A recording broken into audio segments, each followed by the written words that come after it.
ભગવાનથી ડરો, તેની લાકડીનો અવાજ નથી હોતો. ભાભીએ ભાઈ સાથે ઝઘડો થતા મને અને મારા બાળકને ગોખમાર વરસાદમાં બહાર કાઢી મૂક્યા. ત્યારે મેં રડતા રડતા વિનંતી કરી. મને આમ પણ તાવ હતો.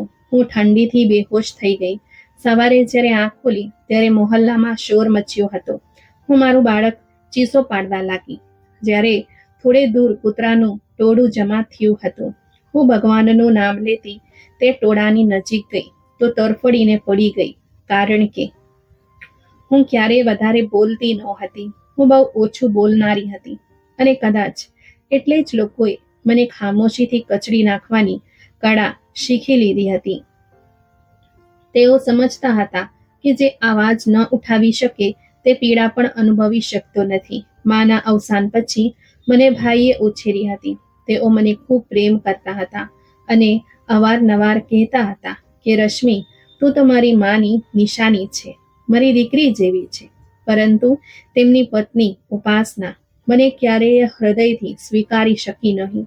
કદાચ એટલે જ હું તેમના ઘરમાં બહેન નહીં પણ ફક્ત નોકરાણી બનીને રહી ગઈ હતી. સવાર થતા પહેલા મારી આંખ ખુલી જતી અને જ્યારે ઘરના બધા પોતપોતાના રૂમમાં આરામથી સૂતા હોય ત્યારે હું થોડી ક્ષણો આરામ કરવા માટે પથારીમાં જતી. ઉપાસનાના શબ્દો મારા કાનોમાં સતત ગૂંજતા રહેતા. આ છોકરી તો બહુ આળસુ છે, તેને કોઈએ કંઈક શીખવ્યું જ નથી. જો હું નહીં શીખું તો સાસરે જઈને શું કરશે? ક્યારે તે કહેતી રશ્મિ બાથરૂમ ધોઈ નાખ, અને ક્યારે કહેતી ચાદરો બદલી દે, ખાવાનું બનાવી દે, કપડાં ધોઈ દે. કોઈ એવું કામ નહોતું જે તે મારા પાસેથી ન કરાવતી હોય. પછી છેલ્લે કહી દેતી, અને હા, તારા ભાઈ જ્યારે આવે ને ત્યારે જરા હસીને મળજે. આખો દિવસ મોઢું લટકાવીને ફરે છે. અને જ્યારે ભાઈ સામે હોય ત્યારે એ જ ઉપાસના મને ગળે લગાવતી અને કહેતી, આ મારી નાની બહેન જેવી છે, મને દિલથી વહાલી છે. હું તો બસ એટલું જ ઈચ્છું છું કે આ સાસરે રાજ કરે. હું ચૂપ રહેતી અને દરેક વાત દિલમાં ઉતારતી. ભાઈને કંઈ કહેવા માંગતી હતી પણ તેમના પ્રેમ એ મારી જીભ બંધ રાખી હતી. પછી એક દિવસ આવ્યો જ્યારે ભગવાને મારા કહ્યા વિના મારી ફરિયાદ સાંભળી લીધી. ભાઈના ઓફિસના મિત્રોની એક નાની સરખી પાર્ટી રાખવામાં આવી હતી. હું રસોડામાં ઊભી હતી, જે હંમેશાની જેમ મારું નિયમિત સ્થાન હતું. એ જ સાધારણ કપડાં, માથા પર દુપટ્ટો, સાદો પોશાક. દરવાજા પાછળથી પહેલી વાર મેં નયનને જોયો હતો. તેણે એક પરંપરાગત ભારતીય પોશાક પહેર્યો હતો, જેના ચહેરા પર એક પ્રેમાળ અને દયાળુ સ્મિત હતું. તેની આંખો એટલી ઊંડી અને પ્રભાવશાળી હતી કે એવું લાગતું હતું કે જાણે તે સીધા જોનારાની આત્મામાં ડોકિયું કરી રહી હોય. તે દિવસે જ્યારે હું બધાને ચા આપવા ગઈ ત્યારે નયને એક ક્ષણ માટે ઊભા રહીને મને જોયું અને ધીમેથી કહ્યું, બહુ સારી ચા છે, કદાચ બનાવનારના હાથનો કમાલ છે. હું ગભરાઈને પાછી રસોડામાં ચાલી આવી. મારું હૃદય ધબકી રહ્યું હતું. આ પહેલી વાર હતું જ્યારે કોઈએ મારી સાથે આ રીતે વાત કરી હતી. ત્યાર પછી તે ઘણી વાર ભાઈ સાથે ઘરે આવ્યો હતો. હંમેશા મારા હાથની ચા પીવાની ફરમાઈશ કરતો અને તેની નજર મારા પર જ રહેતી હતી. એક દિવસ જ્યારે હું ચા આપવા ગઈ ત્યારે તેણે મારી આંખોમાં જોઈને કહ્યું, રશ્મિ, તારી આંખો ઘણું બધું કહે છે. મેં તરત જ નજર ઝુકાવી લીધી, કારણ કે હું તેને પહેલા દિવસથી જ પસંદ કરવા લાગી હતી. જ્યારે તેને પહેલી વાર જોયું હતું, ખબર નહીં ક્યારે તેણે આ વાત જાણી લીધી હતી અને પછી તેણે મારું માંગું મોકલ્યું. મારા માટે આ બધું સ્વપ્ન જેવું હતું. પહેલી વાર મારા માટે નવી બંગડીઓ આવી હતી. પહેલી વાર મેં લાલ રંગની મહેંદી લગાવી હતી. પહેલી વાર મને વહુ કહીને બોલાવવામાં આવી રહી હતી. નયનની આંખોમાં મારા માટે અપાર પ્રેમ હતો. લગ્નની રાત્રે જ્યારે બધી રસમો પૂરી થઈ અને તે મારી પાસે આવ્યો ત્યારે તેણે ધીમેથી મારો હાથ પકડીને કહ્યું, રશ્મિ, હું વચન આપું છું કે તને ક્યારે રડવા નહીં દઉં. તે જે કંઈ પણ સહન કર્યું છે, હવે હું તને જીવવાની કળા શીખવીશ. જાણે તે મારા તૂટેલા આત્માના ટુકડા જોડી રહ્યા હોય. અમારું જીવન ખૂબ જ સુંદર હતું. નયન સવારે મારા માટે ચા બનાવતા અને સાંજે મારા બનાવેલા ભોજનના વખાણ કરતા. હું તેમની સાથે મારી જાતને સંપૂર્ણ અનુભવતી હતી અને પછી 3 વર્ષ એવા પસાર થઈ ગયા જાણે જીવનમાં માત્ર ખુશીઓ જ ખુશીઓ હોય. પછી એક દિવસ બસ એક ફોન કોલ આવ્યો અને બધું વિખરાઈ ગયું. નયન સાહેબનો અકસ્માત થઈ ગયો છે અને મૃતદેહ હોસ્પિટલમાં છે. મૃતદેહ આ શબ્દ મારા કાનમાં વીજળી બનીને પડ્યો. હું ચીસ પણ પાડી ન શકી. મારા અંદર જાણે કોઈએ સદીઓનો સન્નાટો ભરી દીધો હોય. હું તેના ચહેરાને છેલ્લી વાર જોવા ગઈ. એ આંખો જે મને પ્રેમ કરતી હતી હંમેશા માટે બંધ થઈ ગઈ હતી. મેં તેના હાથ ચૂમ્યા જેમણે મારા દુઃખને સમાવી લીધા હતા. મારા મોંમાંથી માત્ર એટલું જ નીકળ્યું, નયન, તું વચન આપીને ગયો હતો કે મને રડવા નહીં દઉં, પણ તું મને રડાવી ગયો. હું જાગતી તો તેની હાજરી અનુભવતી, સૂતી તો તેનો આવાજ સંભળાતો. ડોક્ટરો કહેતા તમને આરામની જરૂર છે, પણ અમારું મન કહેતું હતું કે મારી કોખમાં જે હૃદય ધબકી રહ્યું છે તે પણ તો હવે અનાથ છે. હું ધીરજ રાખતી રહી. મેં મારા બાળકને વચન આપ્યું હતું કે તું આવશે તો મને જીવવાનું બહાનું મળી જશે. હું તને જોઈને સ્મિત કરીશ. ભાઈ મને પોતાના ઘરે લઈ આવ્યો હતો. તેણે કહ્યું, આ તારું પોતાનું ઘર છે, તું અહીં માલકીન બનીને રહીશ. મેં માથું હલાવી દીધું, પણ ઉપાસનાના ભાવ હવે વધુ તીખા બની ગયા હતા. તે મને હવે બોજ સમજવા લાગી હતી. ક્યાં સુધી નખરા કરતી રહીશ? વિધવા છો, આભાર માન કે તમને છત મળી ગઈ છે. તે મને વાત વાત પર વિધવા હોવાના ટોળા મારતી હતી. મારી ચૂપકીદી હવે ધીરજ નહીં, લાચારી બની ગઈ હતી. જિંદગીએ મને મૌનમાં જીવતા શીખવ્યું હતું. મેં ચીસ પાડવાનું તો ક્યારે શીખવ્યું જ નહોતું, અને કદાચ એટલે જ મારી ચીસો અંદર જ અંદર ઘૂંટાતી જતી હતી. ઉપાસના હવે માત્ર મારી ભાભી નહીં, મારા માટે દુઃખોની તસવીર બની ચૂકી હતી. તે દરરોજ કંઈક ને કંઈક એવું કહેતી જે મારા હૃદય પર વીજળી બનીને પડતું હતું.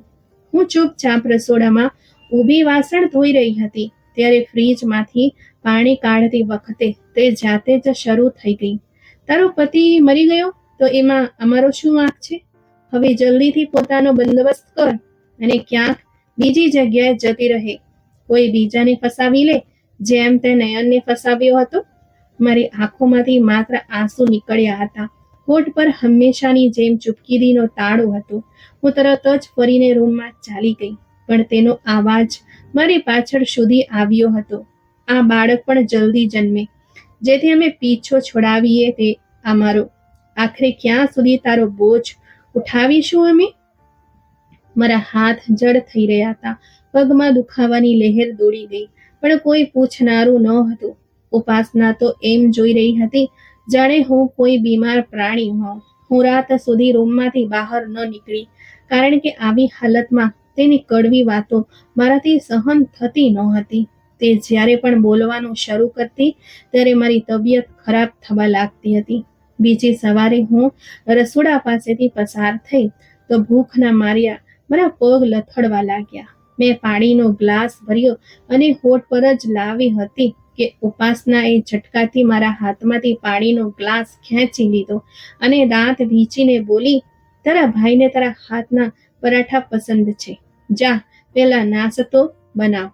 હું જાણે અંગારા પર ચાલતી હતી અને સાથે સાથે આંસુ પણ વહેતા હતા. અને હું અંદર જ અંદર મારા બાળકને સમજાવતી હતી, બેટા, બસ થોડા દિવસની વાત છે, તું આવી જશે તો બધું બરાબર થઈ જશે.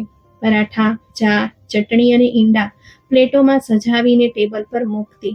હું નજર બચાવીને મારા માટે કોઈ વધેલી રોટી તો ઉપાસના બધું ઉચકીને ફ્રીજમાં બંધ કરી ચૂકી હોય અને તાળું લગાવીને હસતી. સવારમાં ખાઈ લેશે તો દિવસભર કામ નહીં કરી શકે, અને તું તો એમ પણ નાજુક છે ને, તને ખાવાની ગંધથી ઉબકા આવવા લાગે છે. જ્યારે ખાઈને ઉલટી જ કરવાની છે તો ખાવાનો શું ફાયદો? ભાઈના ગયા પછી તે મને જમીન ધોવા, કપડાં ધોવા અને બાથરૂમ ધોવા જેવા કામો પર લગાડી દેતી. મારું હૃદય ખૂબ ડરતું હતું, મારું શરીર થાકી જતું હતું, અને મારું બાળક? ક્યારેક રાતના અંધકારમાં હું મારા પેટ પર હાથ રાખીને તેની સાથે વાત કરતી, જાણે તે જ મારું સર્વસ્વ હોય. બેટા, તારા પપ્પા તો જતા રહ્યા, પણ તું મારી વધેલી આશા છે. તું આવશે તો આપણે જીવશું. હું બસ ત્યાં સુધી લાચાર છું જ્યાં સુધી તું મારી કોખમાં છે. પછી હું કોઈનો ઉપકાર નહીં લઉં. મારી તબિયત ઘણા દિવસથી બગડી રહી હતી.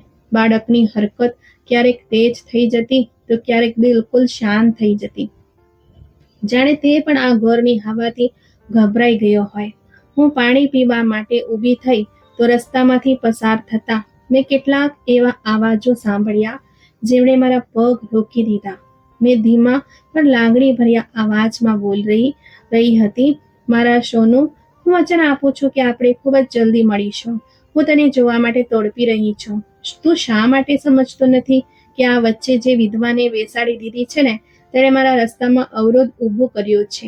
મારા પતિએ જાણે મને પોતાની બહેનના ઓથાર હેઠળ કેદ કરી દીધી છે. મારું હૃદય જોરથી ધબકવા લાગ્યું. મેં સમજ્યું કે કદાચ તે કોઈ ફિલ્મ જોઈ રહી છે અથવા કોઈ ડ્રામાની નકલ કરી રહી છે. પરંતુ પછીના શબ્દોએ મારા પગ નીચેથી જમીન સરકાવી દીધી. મેં કહ્યું ને, રશ્મિને વધારે દિવસ નહીં રાખવું. બસ તેનું બાળક જન્મે પછી હું તેને એવી રીતે કાઢી મૂકીશ જાણે તે ક્યારેય હતી જ નહીં. મને લાગ્યું કે મારી સાંભળવાની શક્તિ મને ધક્કો આપી રહી છે. ના, આ મારી ભાભી જ હતી. એ જ જે રોજ મારા ભાઈ સામે કહેતી હતી કે તમારી બહેન હવે અમારી જવાબદારી છે. અને હવે એ જ જીભમાંથી નીકળેલા શબ્દો મારા વિરુદ્ધ ષડયંત્ર કરી રહ્યા હતા. મારા હાથમાંથી પાણીનો ગ્લાસ નીચે પડ્યો તો હું ડરી ગઈ. મન થયું કે તરત જ ભાઈને જગાડો, તેને બધું કહી દઉં. ચીસો પાડી પાડીને કહું કે જેને તમે તમારા જીવન સાથી સમજો છો તે વફાદારીની નહીં પણ દગાની મૂર્તિ છે. પરંતુ હું શાંત રહી, જેમ હંમેશા રહી હતી. હું મારા પલંગ પર પાછી ગઈ, પણ ઊંઘ મારા નજીક પણ ના આવી. આખી રાત મારા અંદર એક તોફાન ઉમટી રહ્યો. બીજી સવારે હું મારા જ ભ્રમનો બોજ ઉઠાવીને નાસ્તો બનાવવા ચાલી ગઈ. કદાચ હૃદયમાં ક્યાંક એવી આશા હતી કે કદાચ એ બધું મારો ભ્રમ હતો. કદાચ તે કોઈ બીજી વાત કરી રહી હતી. પરંતુ જેવો ભાઈ નાસ્તો કરીને ઓફિસ માટે નીકળ્યા, ઉપાસના પૂરા આત્મવિશ્વાસ સાથે રસોડામાં દાખલ થઈ અને પોતાની કડવી જેવી જુબાનથી મારા આસપાસ તીખા તોડા વેરવા લાગી. બહુ શાંતિથી ચાલી રહી છો આજકાલ? શું સાંભળી લીધું છે? રાત્રે દરવાજા પાસે શું કરતી હતી? મારા રૂમના બહાર કાન લગાવીને ઊભી હતી ને? હું ચોંકી ગઈ. આ કેવો પલટવાર હતો! જે સચ્ચાઈ હું જાણતી હતી એને જ મારા વિરુદ્ધ હથિયાર બનાવવામાં આવી રહી હતી. હું હજુ સંભાળી પણ નહોતી શકી કે તેણે જોરથી ઊંચા અવાજે ભાઈને બોલાવ્યા, જે દરવાજામાંથી નીકળી જ રહ્યા હતા. સાંભળો, તમારી બહેન રાત્રે મારા રૂમની બહાર ઊભી હતી. મને છુપાઈને જુએ છે. કદાચ મારા વિરુદ્ધ કોઈ ષડયંત્ર કરી રહી છે. મેં પોતે મારી આંખોથી તેને જોઈ હતી. જ્યારે પાણીનો ગ્લાસ પડ્યો તો તરત ત્યાંથી જતી રહી. મારું હૃદય ફાટી ગયું. આંખોમાં આંસુ ભરાઈ આવ્યા, પરંતુ જીભ બંધ હતી. ભાઈ પાછા ફરીને મારી પાસે આવ્યા. તેમની આંખોમાં અણગમો અને તકલીફનો ભંવર હતો. તે થોડી ક્ષણો શાંત રહ્યા. પછી ધીમેથી કહ્યું, રશ્મિ, તું મારી પત્ની પર શંકા કરી રહી છે? મારી શ્વાસ જાણે ત્યાં જ અટકી ગઈ. એક એવો આરોપ જે મેં ક્યારેય લગાવ્યો જ નહોતો, તે આજે મારા પર લગાવવામાં આવી રહ્યો હતો. હું ધ્રુજવા લાગી. ભાઈની નજરો મારા અંદર સુધી જોઈ રહી હતી, જાણે મારા અંદર ડોકિયું કરીને તે જવાબ કાઢી લેવા માંગતા હોય જે હું આપી શકી નહોતી. મારા માટે બધું જ ત્યાં ખતમ થઈ ગયું હતું. 2 દિવસ પછી તે દાગીના ઘરમાંથી ગાયબ થઈ ગયા, જે નયને લગ્નમાં મને આપ્યા હતા અને મારા પતિની છેલ્લી નિશાની હતા. મેં તે દાગીના મારા ભાભી પાસે રખાવ્યા હતા, કારણ કે મારા માટે તે માત્ર સોનાના થોડા ટુકડા ન હતા, પરંતુ નયનનો પ્રેમ, તેમની છેલ્લી શ્વાસો અને તેમની એ સુરક્ષા હતી જે તેણે માર્યા પછી પણ મારા માટે છોડી દીધી હતી. જ્યારે મેં તે ઉપાસનાના હવાલે કર્યા હતા, ત્યારે હૃદયમાં એ શાંતિ હતી કે ઓછામાં ઓછા ભાઈના ઘરમાં તે સુરક્ષિત રહેશે. ઉપાસનાએ તે દાગીના રાખીને એ પણ કહ્યું હતું, ચિંતા ન કર રશ્મિ, આ હવે મારા ખાનગી સામાન સાથે રહેશે.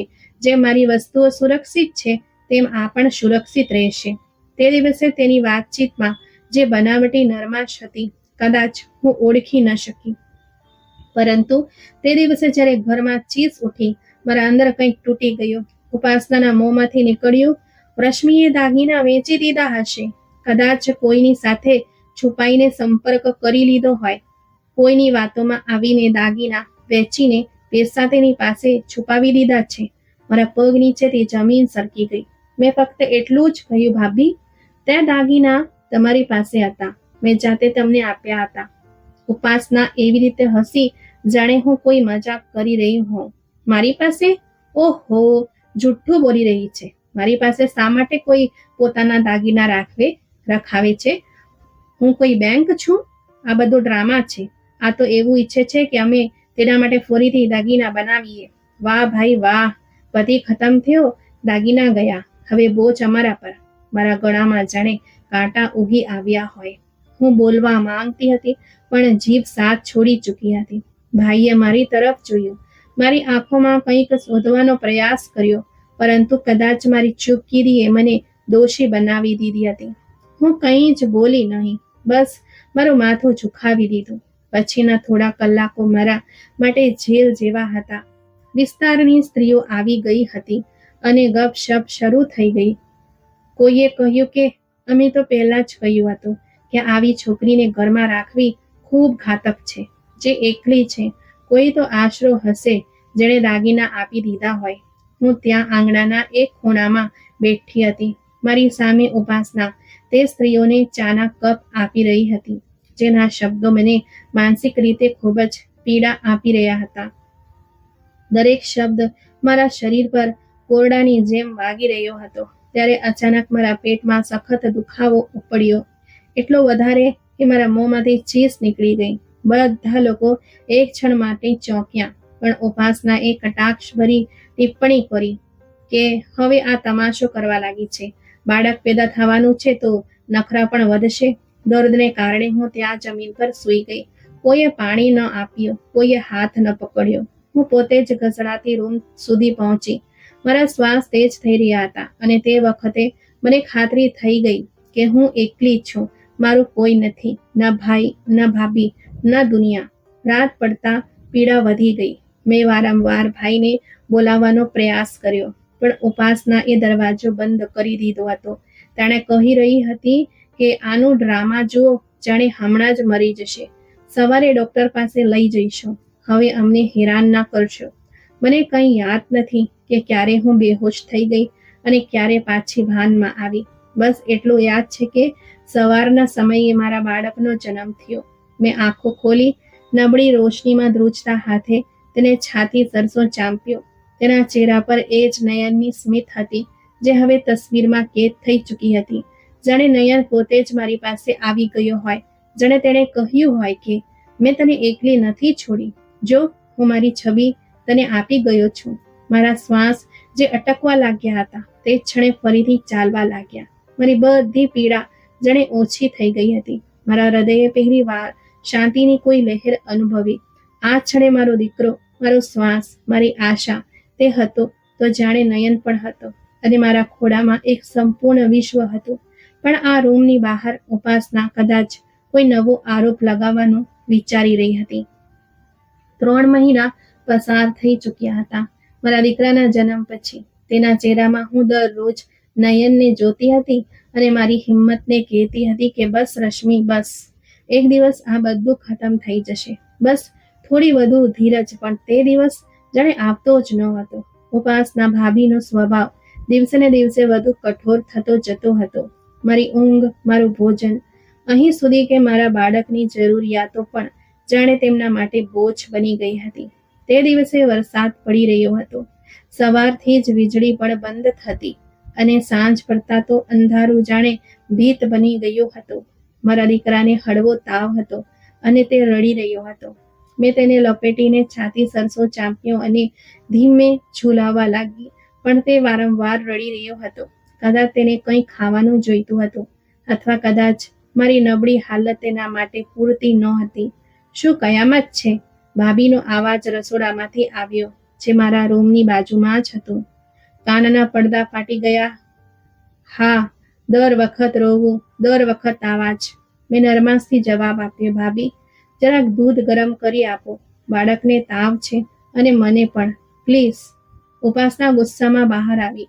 તેના હાથમાં કપડું હતું જે તે ઝાટકી કરી રહી હતી. તને દર વખત કંઈક ને કંઈ જોઈતું હોય છે. તારી માં પણ આ જ કરતી હતી અને હવે તું પણ. મેં ધીમેથી કહ્યું, મને પણ તાવ છે અને દૂધ.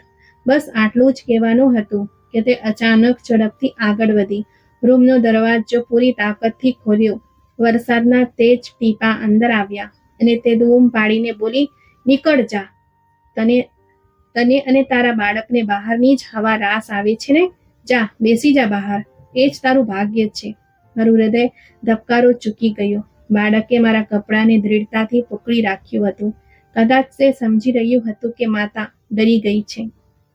હું ચૂપ રહી, પણ ઉપાસના ધક્કા મારી રહી હતી.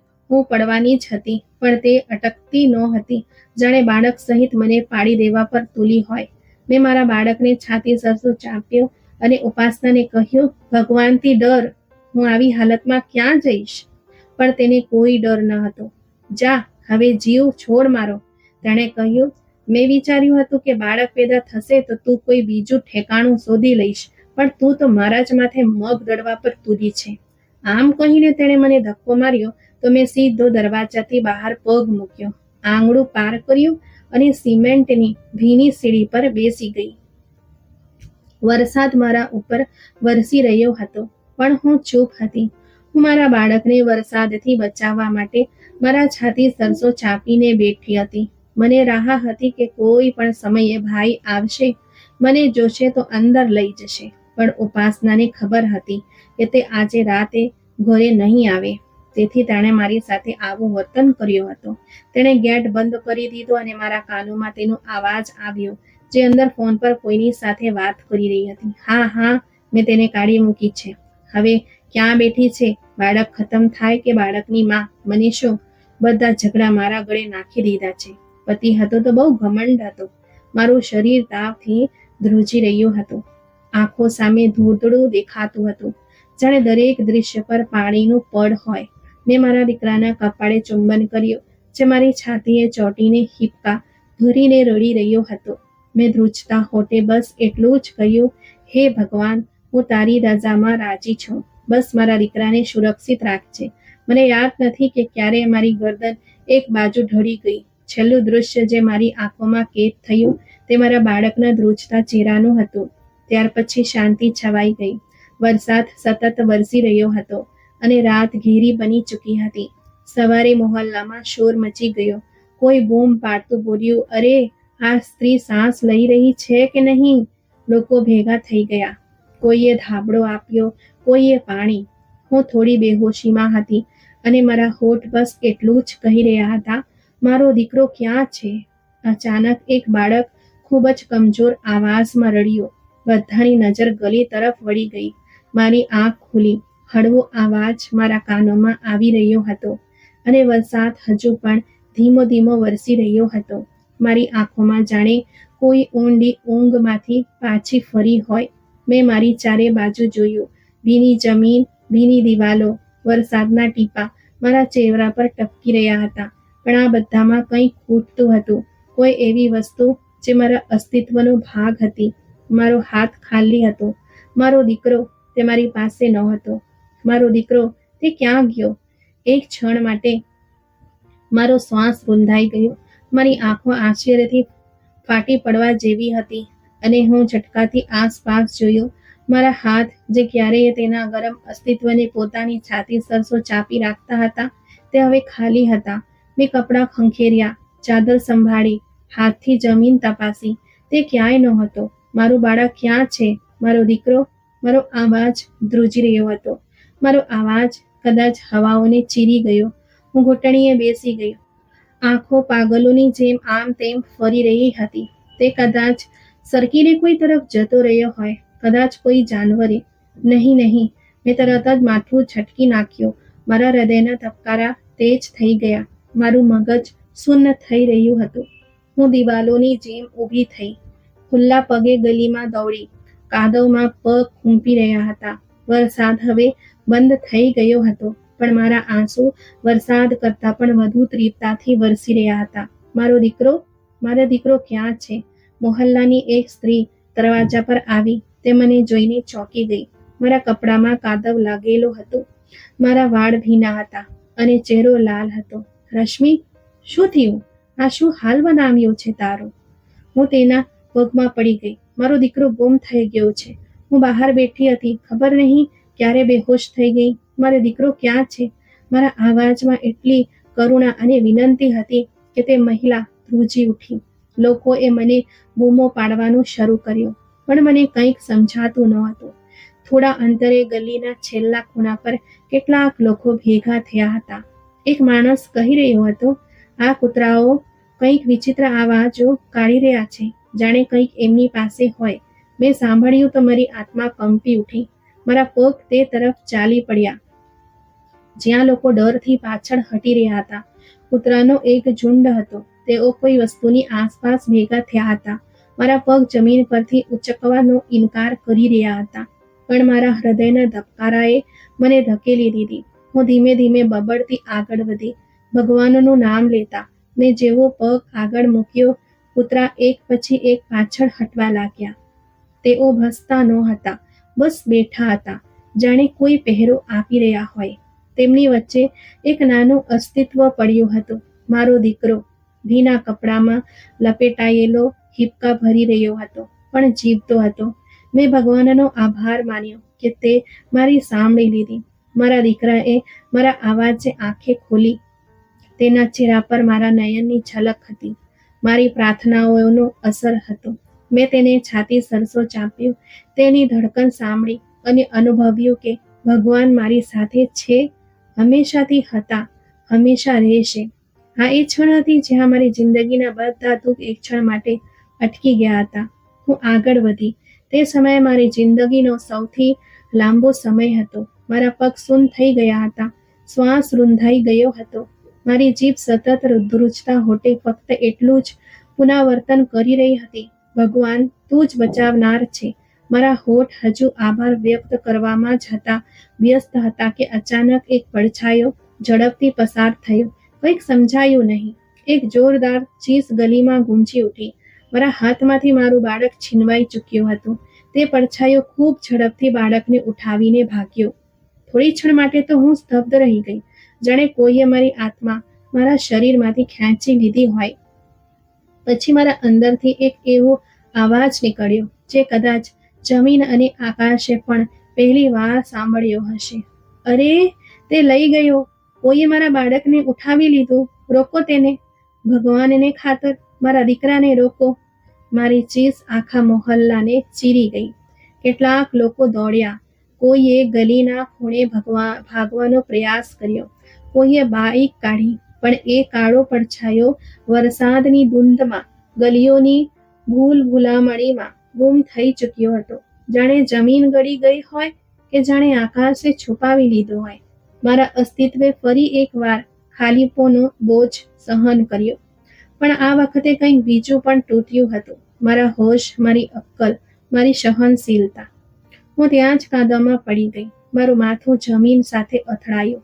મારી ચીસ હવે હિબકામાં બદલાઈ ચૂકી હતી અને મારી આંખો શાંતિથી બંધ થવા લાગી હતી. મારું દર્દ અનુભવનારું કોઈ નહોતું. મને એવું લાગ્યું જાણે ભગવાને મને ફરી પરીક્ષામાં નાખી હોય, જાણે તે મારા ધીરજની છેલ્લી હદને ચકાસી રહ્યા હોય. મારી રાતોની શાંતિ, મારી આશાઓનો પરિણામ, મારા નયનની નિશાની, મારી છેલ્લી આશા, એ મારો દીકરો મારાથી છીનવાઈ ગયો હતો અને હવે હું બેહોશ થઈ ચૂકી હતી. મારા શ્વાસ ધીમા પડી રહ્યા હતા અને મને લાગ્યું કે કદાચ મારી પણ સફર પૂરી થવાની છે. જ્યારે મને ભાન આવ્યું ત્યારે બધું ધૂંધળું હતું, જાણે સમય થંભી ગયો હોય, જાણે દરેક વસ્તુ એક સ્વપ્નમાં બદલાઈ ગઈ હોય. રૂમની છત ધૂંધમાં લપેટાયેલી હતી અને આસપાસનું વાતાવરણ જાણે કોઈ જૂની ફિલ્મોનો બ્લેક એન્ડ વ્હાઇટ સીન હોય તેવું હતું, નિશબ્દ અને બેરંગ. મારી આંખો ધીમે ધીમે ખુલી રહી હતી, પરંતુ શરીર જાણે પથ્થર બની ગયું હોય. એક દર્દ મારા અસ્તિત્વના દરેક ભાગમાં ફેલાઈ રહ્યું હતું. પછી જેવી મારી નજર સ્પષ્ટ થઈ, મેં એક છબી જોઈ, મારા ભાઈની. તે મારી પાસે બેઠો હતો. તેની આંખો લાલ હતી, ચહેરો શરમથી ઝૂકેલો હતો અને હાથ રૂંચી રહ્યા હતા. તેનો અવાજ મારા કાન સુધી પહોંચ્યો, પણ જ્યારે મારા મગજ કંઈક સમજવા ના પાડી રહ્યો હોય, પરંતુ તેમ છતાં મેં સાંભળી લીધું. રશ્મિ, મને માફ કરી દે. તું સાચું કહેતી હતી. ઘરેણા ઉપાસનાએ છુપાવ્યા હતા. હું આંધળો હતો. મેં તારા પર વિશ્વાસ ન કર્યો અને ઉપાસનાની આંધળી પ્રેમમાં તને રડાવી, તને બેઘર કરી. એક ક્ષણ માટે મારું હૃદય રડી પડ્યું, પણ મારા હોઠોથી કોઈ જવાબ ન નીકળ્યો. મારી જીભ જાણે ફક્ત એક જ શબ્દ બોલવાનું જાણતી હોય, મારું બાળક.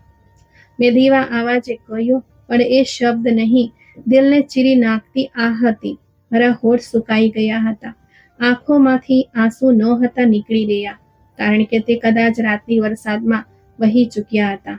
મારા અસ્તિત્વમાં હવે ફક્ત એક જ સવાલ બાકી હતો, એક અવાજ જે દર વખત ગૂંજી રહ્યો હતો, મારો બાળક ક્યાં છે? ભગવાન, મારો બાળક પાછો આપી દે. ભાઈના આંસુ પડવા લાગ્યા. તેણે મારો હાથ પકડ્યો, જાણે વર્ષોનો બોજ આ એક જ ક્ષણમાં ઉતારવા માંગતો હોય. પણ મારો હાથ ઠંડો હતો. મારા અંદર કોઈ લાગણી ઉભરાઈ રહી નહોતી, કારણ કે મારી કુખ ખાલી હતી. એ બાળક જેના માટે મેં નયન પછી જીવવાનું શીખ્યું હતું, જેના માટે મેં દરેક અપમાન સહન કર્યું, દરેક રાત ભગવાન સામે રડી, તે હવે મારી પાસે નહોતો. મારું અસ્તિત્વ એક ખંડર બની ચૂક્યું હતું, જેમાં ફક્ત ચીસો ગૂંજી રહી હતી. મેં એકવાર ફરીથી ધીમા અવાજે કહ્યું કે ભગવાન, તે મારા દીકરાને જિંદગી આપી હતી, હવે એ જ જિંદગી મારાથી છીનવી લીધી. તે મને એકવાર ફરીથી એકલી કરી દીધી. મારો દીકરો શા માટે? તે તો નિર્દોષ હતો. બસ મને મારો દીકરો પાછો આપી દે. મારું આંસુ હજુ પણ નહોતા નીકળી રહ્યા, કારણ કે દુઃખ હવે આંખોના પાણી કરતાં વધી ગયું હતું. આ એ દુઃખ હતું જે શરીરમાં નહીં, આત્મામાં ઉતરે છે. ભાઈ કંઈક કહેવા માંગતો હતો, પણ હું સાંભળવાની સ્થિતિમાં નહોતી. મારી દુનિયા એક સવાલ પર અટકી ગઈ હતી, અને તે સવાલનો જવાબ ક્યાંક ખોવાઈ ગયો હતો. ભાઈના કહેવાથી પોલીસે રિપોર્ટ દાખલ કરી લીધી હતી. કેટલાક દિવસો સુધી હું આશા અને અવિશ્વાસ વચ્ચે ઝૂલતી રહી. મારી આંખો સતત દરવાજા પર ટકેલી રહેતી હતી, જાણે કે આવતા જ ક્ષણે મારો દીકરો ઝૂમતો મારી તરફ દોડી આવશે, જાણે કે તે બસ ભૂલથી ક્યાંક ભટકી ગયો છે અને હવે પાછો આવી રહ્યો છે. પણ દિવસો પસાર થતા ગયા અને શાંતિ ઘેરી બનતી ગઈ. પેપરમાં સમાચાર છપાઈ ચૂક્યા હતા કે વિધવા માના બાળકને ઉઠાવી લેવામાં આવ્યું. રિપોર્ટરો મારા દરવાજે આવતા, સવાલો કરતા, પણ જ્યારે કેમેરા બંધ થતા ત્યારે બધા જતા રહેતા. લોકોની સહાનુભૂતિ 1-2 દિવસ રહી, પછી તેઓ પોતાની જિંદગીમાં વ્યસ્ત થઈ ગયા.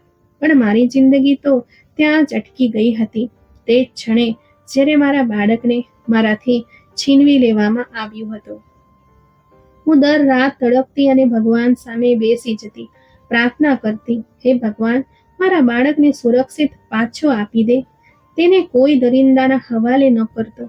મને કોઈ નથી જોઈતું, બસ મારો બાળક પાછો આપી દે.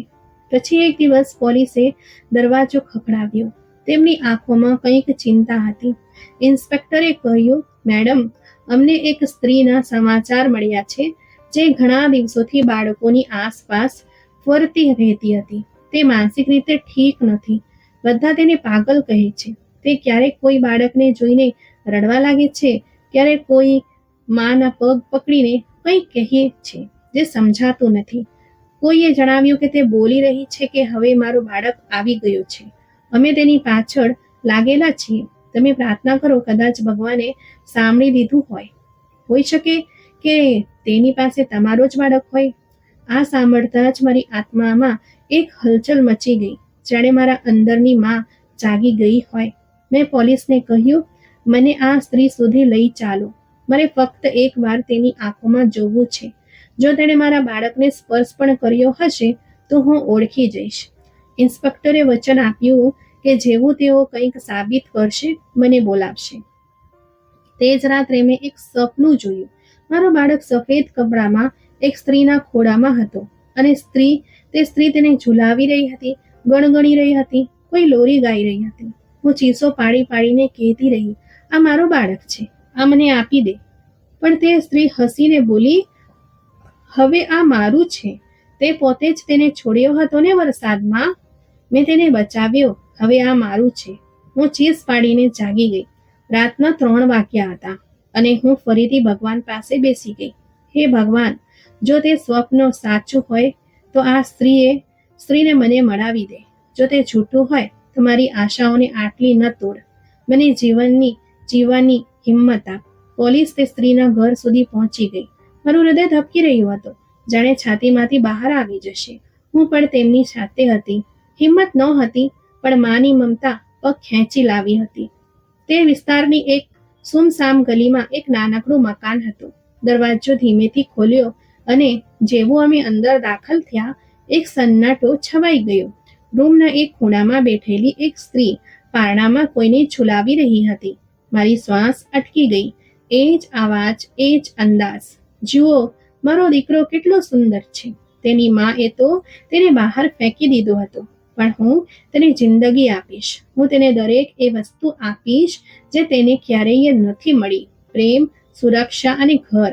તેણે બાળકને એવી રીતે ખોળામાં ભરી લીધો હતો જાણે તે તેની કુખે જન્મ્યો હોય. તે તેના કપાળ પર પોતાનું કપાળ રાખતી, ક્યારેક ગળગળતી, ક્યારેક આંસુ વહાવતી. નહીં રો બેટા, તારી માં બીજું કોઈ નહીં, હું જ છું, બસ હું જ છું. મારું હૃદય ચીસો પાડી રહ્યું હતું, આંખો તલસી રહી હતી.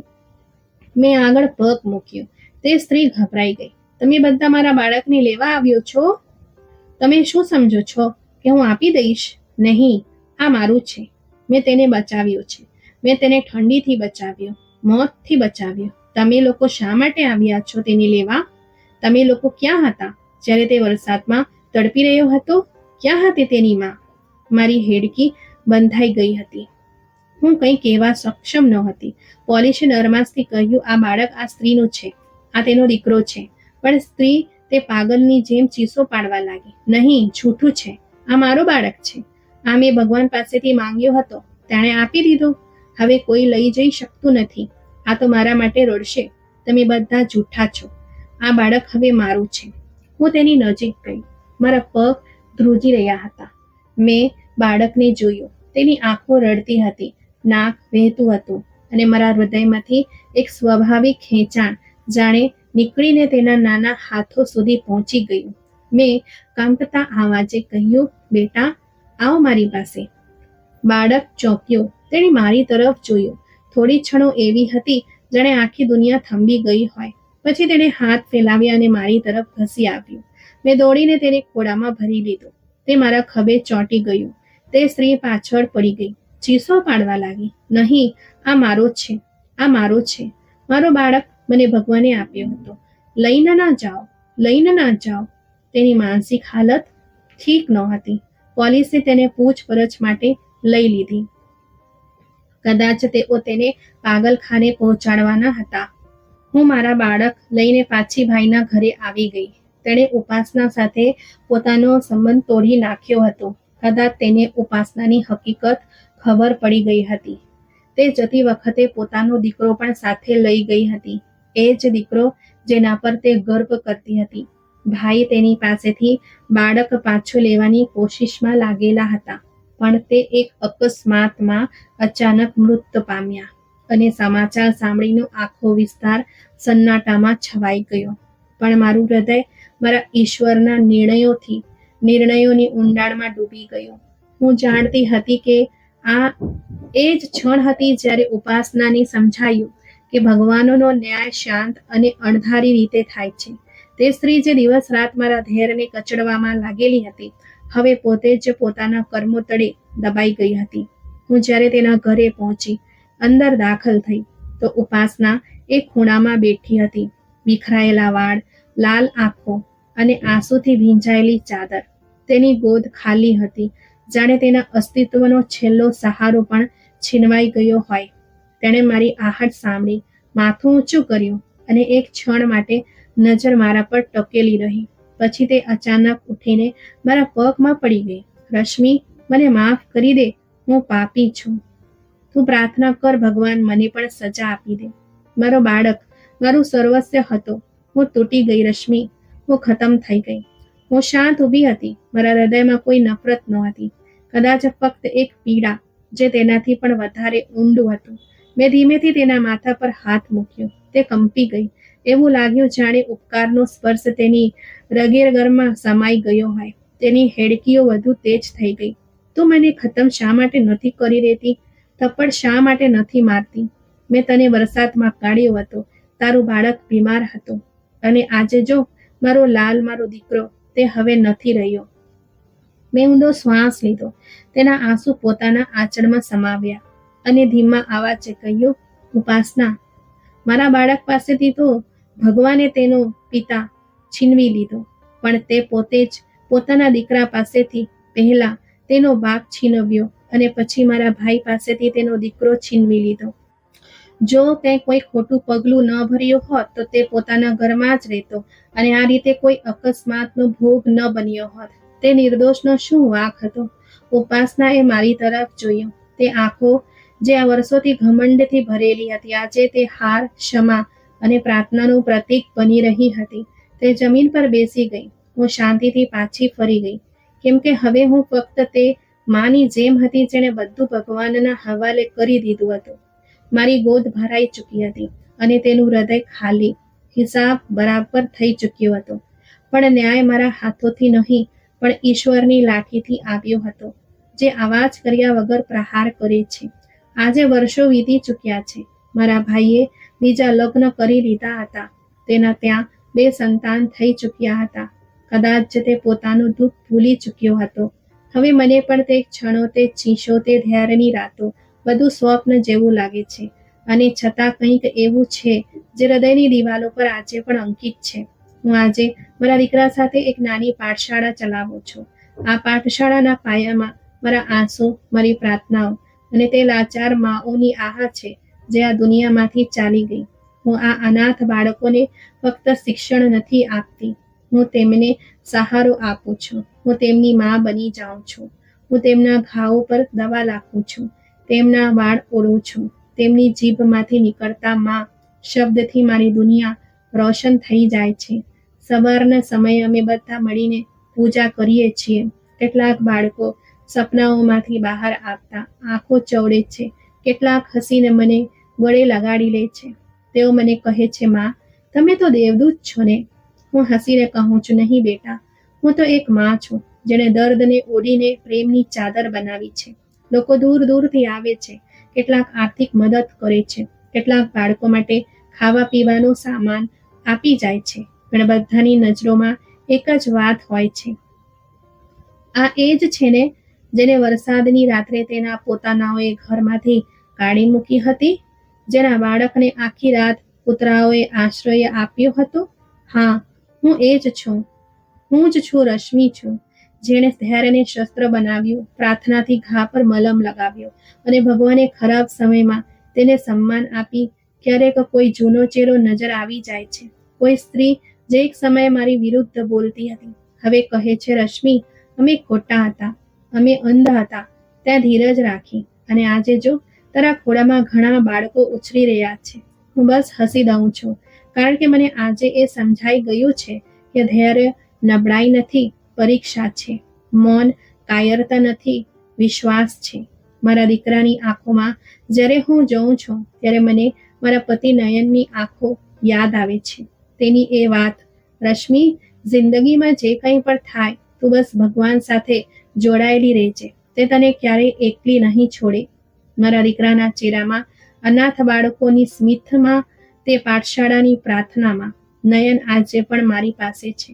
તો મિત્રો, ધૈર્ય અને શ્રદ્ધાથી મુશ્કેલીઓનો સામનો કરવાથી અંતે સફળતા જ મળે છે અને ઈશ્વર સાથ આપે છે હંમેશા. તો મિત્રો, આજની આ વાર્તા તમને કેવી લાગી? લાઈક, કોમેન્ટ કરીને જરૂરથી જણાવજો. જો તમને વાર્તા પસંદ આવી હોય તો વિડીયોને લાઈક કરજો અને અમારી ચેનલને સબસ્ક્રાઇબ કરજો. અને હા, બેલ આઇકન પર ક્લિક કરીને તેને ઓલ પર સેટ કરજો, જેથી તમને નવા વિડીયોની સૂચના તરત મળી જશે. આપણે ફરી મળીશું એક નવી વાર્તા સાથે. ધન્યવાદ.